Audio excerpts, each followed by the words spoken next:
Hello and good afternoon, everybody. This is Ken Norton from Panama Properties. I am the owner of Panama Properties, the COO, and the head sales advisor. We are a licensed real estate brokerage in Panama.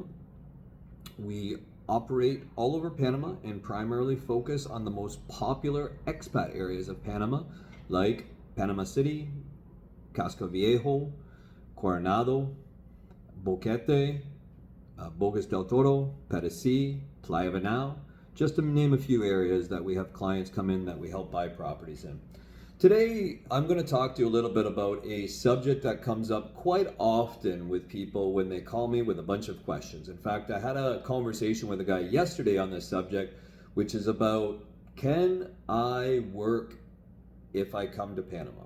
The short answer is yes. The long answer is no. What does that mean? I mean, it depends on what visa you come in with, where your status on immigration is, and are you able to get a work permit based on the visa that you have, or the type of visa that allowed you to get and gain permanent residence.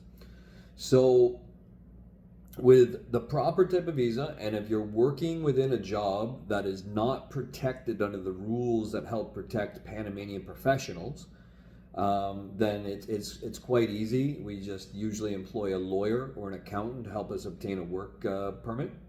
So what does this mean? This means that if you're going to go work for a company, Panama has certain rules pertaining to companies where they're only allowed to basically employ 10% foreign workers to a company, or 15% if they have specific technical skills that they can't find anywhere else in Panama. And this is all set up, the labor market here is set up to try and help protect Panamanian workers so that foreign nationals can't come in and dominate the workforce.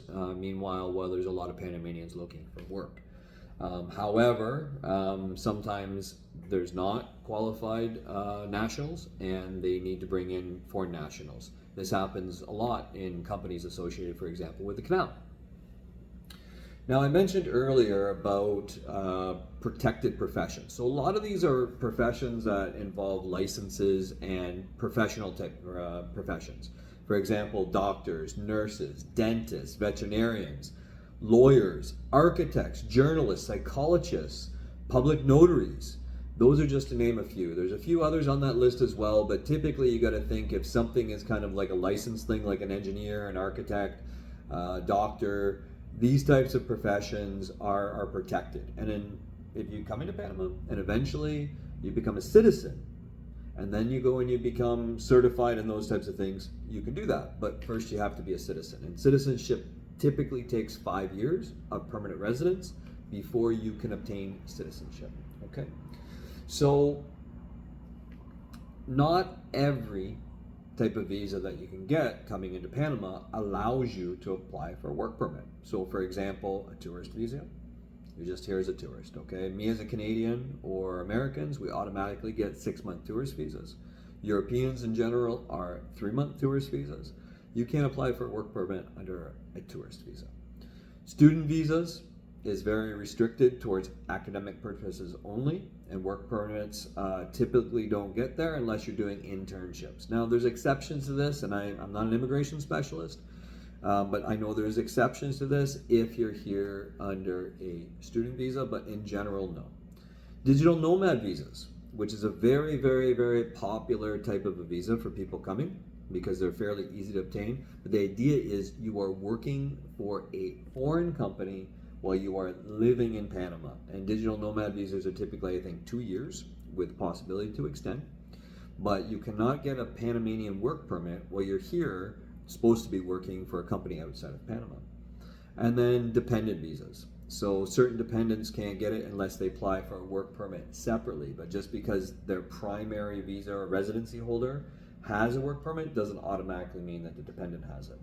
Now, here's the question that I get asked most predominantly, which is under pensionado visa or retirement visa, can people work? The short answer is no. Okay, the pensionado visas are set up for people to come here on lifetime incomes and they're supported by that lifetime income, such as Social Security or company pensions or military pensions, wherever they're pulling their pension from. And the idea is that it's very easy to obtain the pensionado visa and residency because you can support yourself. So you don't need a work permit to work in Panama, okay? And that's the idea behind that, okay? However, that doesn't mean you can't earn money. So let's say you came and you bought a rental house and you wanted to rent that house out. You're allowed to do that. Let's say you started a company as a pensionado and that company was earning money and all you are is a passive investor into that company. Okay, you can earn money that way as well. So there's ways as a pensionado that they're not going to say you're not allowed to earn any money, but what they're saying is you can't go out and get a job, okay, which would involve a work permit, okay? So Friendly Nations visa is a very, very easy way to obtain a work permit. Once your Friendly Nations visa is complete, which is about a 2.5-year process now, and you have your permanent residency, you can then apply for a work permit. So that's definitely a way of doing it, okay? Now, let's say you come to Panama and you go out and you work and you don't have that work permit. What can happen?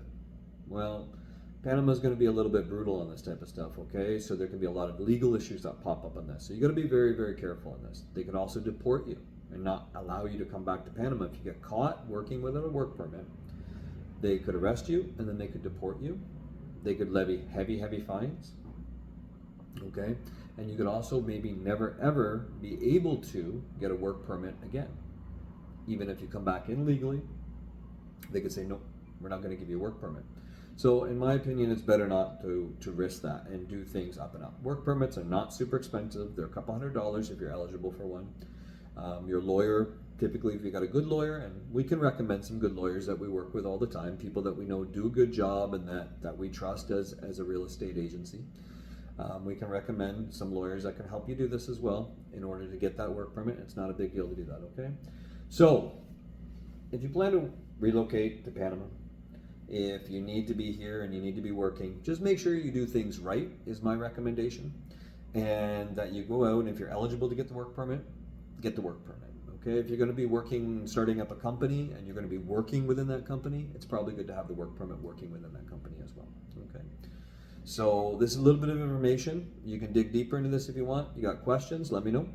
And if there's anything I can do to help, once again, my name is Ken Norton. This is Panama Properties, and we're happy to help put out some of this information so that you have a little bit more knowledge going forward towards your Panama relocation adventure. Take care and have a nice day.